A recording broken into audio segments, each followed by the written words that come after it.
Hey there, friend. Welcome back. Today I have an awesome episode about fun and humor and making sure our business does not get too serious. But before we dive in, I want to let you know that I am running a really fun giveaway for 2 Amazon gift cards. They're each worth $50 a piece when I get to 10 reviews. I think we're at 3 or 4 right now. So if you have a minute, pause this episode, run over to Apple Podcasts, leave me a written review. So not just a starred rating, but write some words down. It can be short. And then take a screenshot of it and email me at info@bonniewestcombe.com. And then everyone who sends me a screenshot will be entered to win one of these 2 $50 gift cards. And when we hit 10 reviews, we give them away. So that gives you a 1 in 5 chance of winning $50. So go take a minute, leave me a review. I would so appreciate it, especially if you're getting some benefit out of this podcast. Okay, so now let's dive into our content today. First of all, let me just say that I know sometimes business feels like a big deal. Especially when we talk about answering this call that God is sending us. It sounds so serious. And admittedly, even my intro for this podcast is a little heavy. I'm thinking about redoing it. But I made it this way simply because I want moms to understand what a privilege it is to be able to build a business from home, in your pajamas, put it out into the world and feel fulfilled and make an impact for good and make some money and help support your family while we simultaneously shine our light into the world. It's a beautiful, wonderful thing. But I also don't want any moms to freak out because they feel like it's this big, serious deal and they cannot fail. In reality, it's so not a big deal. It's just not. It seems scary, I know, and it seems like there's a lot on the line, but in reality, it's just a path. If you're not ready, or you get cold feet, or you start a business and it loses all its money in 3 months, it's all okay. It's all just a trial, just an experiment. We'll talk about the experiment aspect in a minute because I think it's so powerful. But I just want you to realize that the truth is it's just a path like any other. Do you guys remember those old books, Choose Your Own Adventure books, where you would read a chapter and then you get to choose what the character does and then you flip forward or backward in the book? So fun. That is what this is. It's just a choice. And it's going to take me to this chapter and I'll see how that goes. And maybe I'll flip back and make a different decision because sometimes you regret your decision and you think, actually that taught me some lessons, but I don't want to go down that path anymore. Great, that's totally possible. But just don't go into this thinking it's all or nothing, it's do or die, you have to succeed or else. It's not. It's just a fun path. And it is actually one of an infinite number of paths for your life. You can choose any one you want. And among those paths, there are countless choices that have nothing to do with owning a business that are equally good and worthy and amazing for you. You could choose to turn the other way and do something entirely different and still create this amazing life of your dreams. I promise that's true. But because you're here, I have a feeling that the business feels like a good right next step for you. And if so, let's do it, but let's have fun doing it, okay? As I've mentioned in previous episodes, there is no right choice when it comes to a business. There is something that feels good, there's something that feels scary, there's something that feels overwhelming, but they're all just choices. And when we make one, we get to just decide that we want it to be the right one. Really, truly. And we also can decide early on that there's not a right business type or a right business niche or structure or ideal customer or ideal product that you're supposed to sell. That just doesn't exist. It's all what you get to choose. There are actually a million different ways you could choose to build your business and get the same results that you're hoping for. So let me just say that out the outset. There is no right way. There is no wrong way. There is just a way. And you get to try it and see if you like it and continue going down that path or come back and try a different way. Not only is building a business really a fun thing to do, but the more we embrace fun and the quicker we get there, the easier the business building will be. There are days when I feel exhausted or overwhelmed or kind of tired and I have an excuse to not come in my office and work on my business, but I want to. Why? Because it's so fun. It's enjoyable for me. I've built a business that I really, really love. And because of that, I come back to it over and over again, even when things get hard. So that's what I just want to remind you of. It's not life or death. It should be fun. And when the fun comes, the ease comes as well. So if you're feeling yourself constantly butting up against a wall or like this is just too hard and it's not fun anymore, maybe shift a few things. See if you can tap into that fun again. Okay, now I want to share a quick story with you. When I was a kid and tempers were flaring at my house, I had 4 younger siblings, so a bunch of us yelling and fighting all the time.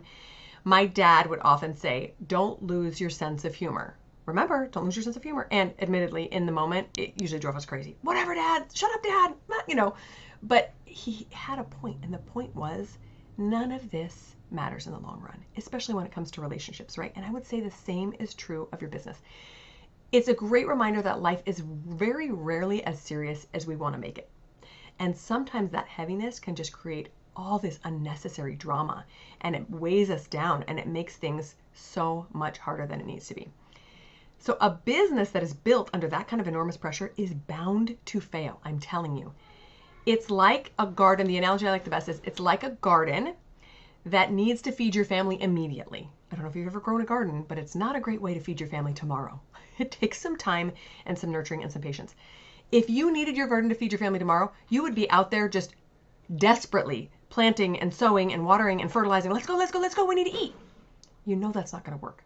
You would have no patience for those little sprouts to come up and gradually grow and create these amazing vegetable plants, right? And as soon as anything popped out, you'd be out there going, come on, come on, come on, come on. Not big enough. Let's go, let's go, let's go. Your poor little plants would just suffer under that kind of a care. But a business that is instead built on curious possibilities instead of that enormous pressure allows for fun and enjoyment to just flow easily. And it allows for this leisurely watering and patient fertilizing. And even, if I might go all the way there with this metaphor, a relaxing afternoon spent in the hammock watching your tomato plants grow, right? It allows for fun and enjoyment along the way. Doesn't that sound so much better than sitting there desperate to make money tomorrow or for your business to grow today? Just let it be easy and let it be slow if it needs to be, because chances are good it will be. Okay, so now I've convinced you that you want to let go of some of that pressure and lean into this enjoyment, but how do we do that? Well, the first step is your thoughts and your words. You know I'm going to come back to this every time. We have to eliminate that all or nothing thinking and vocabulary that comes out of us sometimes. Please, please, please stop saying things like, this has to make money, or this has to work. I don't know what I'll do if this doesn't pan out. Of course you know what you'll do. You'll just go choose something else. Or you'll get a job, or you'll just go back to being a stay-at-home mom and enjoy that. Think about getting your kids to do something you want them to do. If you ever get really worked up and get in their face and say, you have to do this right now, how well does that go over for you? How does that work with your kids? Usually not so well, right? They get rebellious and everybody's angry and it doesn't go over well at all. So think of your business for a second like this living, breathing entity. It does not like feeling stressed out, and it does not like being told it has something to do and that there's all this pressure that it has to succeed. So just stop with the thoughts like, oh, this is my last chance to make something work from home. Or, oh my gosh, if we don't make extra money, things are going to be desperate. No, none of that is necessary. We're going to give our business plenty of time and patience and love to grow slowly like that tender little garden that we want to grow. Now, I'm not saying that you don't expect your business to make money. I highly recommend you do. But don't set it up for failure by giving it arbitrary deadlines or by not allowing it to come about slowly and patiently. Just embrace the same language you would for growing that garden or a child, right? This is hard sometimes, but it's going to turn out beautifully in the end. Don't we say that about raising our kids? Gosh, they're just going through a phase right now that's making me a little crazy, but I cannot wait to see what they grow into. Or this is the beautiful part about this phase that I'm loving. Or this will turn out exactly the way it's supposed to.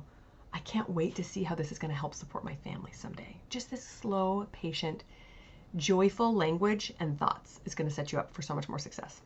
In addition to watching and managing those thoughts and words that come out of us, beware of decision fatigue. So starting a new business requires a ton of decisions. You have to choose a website and a platform and branding and a niche, and you have to choose your elevator pitch or how you're going to present yourself to people, what kind of products or services or offers you want, how to deliver it, how to price it. Sorry if I'm freaking you out, but these are just choices that come up for us, right? And decisions we have to make. It can be very easy to allow ourselves to drown in these decisions and not be able to come up for air. We're just so overwhelmed because of all the things we have to decide. I have a really simple and easy strategy I'm going to teach you if you tend to get overwhelmed by decisions. And even if you jump into decisions and tend to regret them a little bit later or think maybe you should have thought a little bit longer, this is a great strategy for everyone. The impulsive and the ones that can never make decisions. And I call it 1-1-1. Super easy, right? You give yourself 1 day to gather all the necessary resources.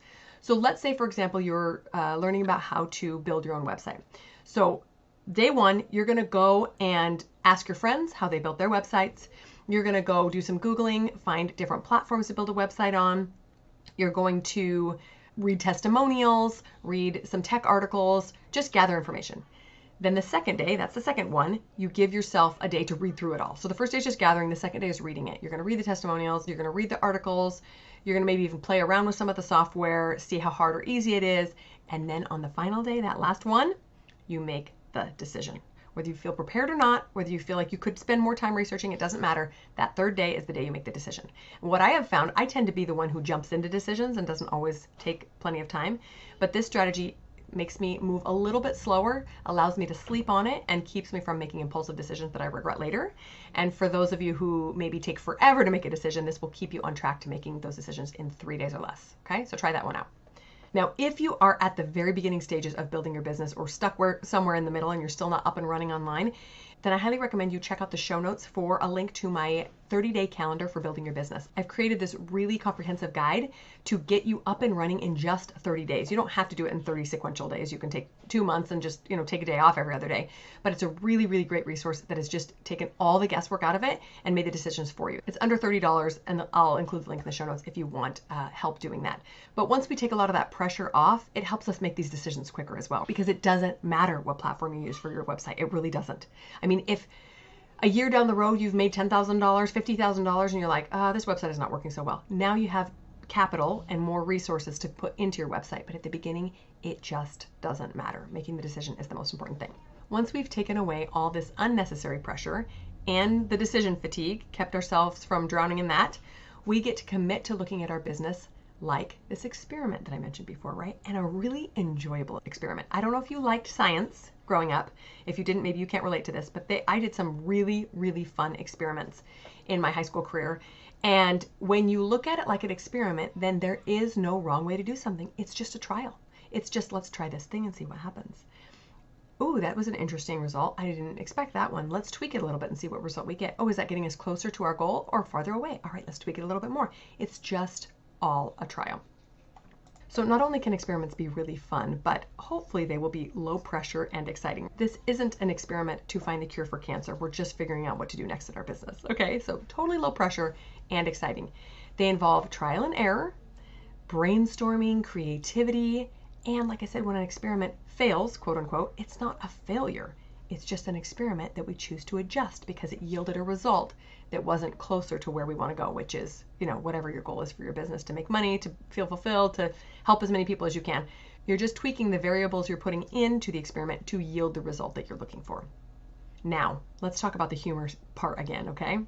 A key component to being a successful experimenter, scientist in your business, is being able to laugh when things do not go as planned. Are you able to laugh at problems in your business? Let's say you paid thousands of dollars to a manufacturer to create this brand new product, and then the wrong product shows up at your door, or it doesn't match the sample that they sent you, or your website comes back from the designer and it looks like garbage, or you do a live video and you look like an idiot, or your kid comes in and takes his pants off in the live video. I don't know. As a mom, anything is possible. Can you find the humor in that? Or do you just turn to shame and blame and wallow in that misery and think I should give up, I'm a failure? No, it all has a humorous aspect to it. It just does. And if you're a mom, you've already learned this. You can sit in the pantry and drown your sorrows in chocolate and cry, which is totally okay sometimes, or you can just laugh. One thing that has been a huge lesson to me as a more experienced mom is how much funnier I find things. When my kid says things that he really shouldn't be saying, it's so much easier for me to laugh at it than it was in those first years. In those first few years, I made it mean something about me. I made it mean that there was something wrong with me and I was a terrible mom. My kid was never going to turn out. What are you making these quote unquote failures in your business mean about you? Do you expect it to go off without a hitch? Because here's your spoiler alert, it's not gonna. Things are gonna go wrong. So when they do, what do you think about that? What do you make it mean about you? How do you look at that failure? Is it something kind of humorous that you get to learn from and move on? Or is it something that is going to cripple you and keep you from making progress? It's all in your head. It's all up to you how you think about it. So taking your business too seriously is a surefire way to kill it, I promise. This pressure of perfection doesn't do anyone any good, especially not a growing business. Your business will not be perfect, and it will not even be close to perfect. Ever.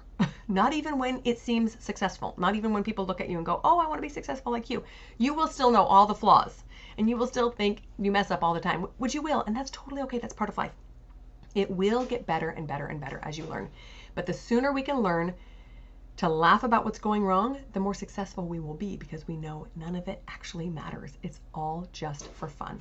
It's all just to see what we can build and see what's possible. So again, the main reason we want to keep our sense of humor around our business is because it means working on our business will be fun. Taking that pressure off means that we don't have to feel it all the time. It means that we don't have to feel so serious all the time. It means that we don't have to feel so disappointed when things don't work out as we expected. I personally love working on my business. I get to use my creativity every single day. I get to help people learn really cool things and make money. It doesn't get any better than that. But anytime I let myself put too much pressure on my business, the fun factor gets killed. And all of a sudden I find myself feeling sorry for myself, that things aren't working out as expected, and what's wrong with me, and I'm never going to be successful. It's all nonsense.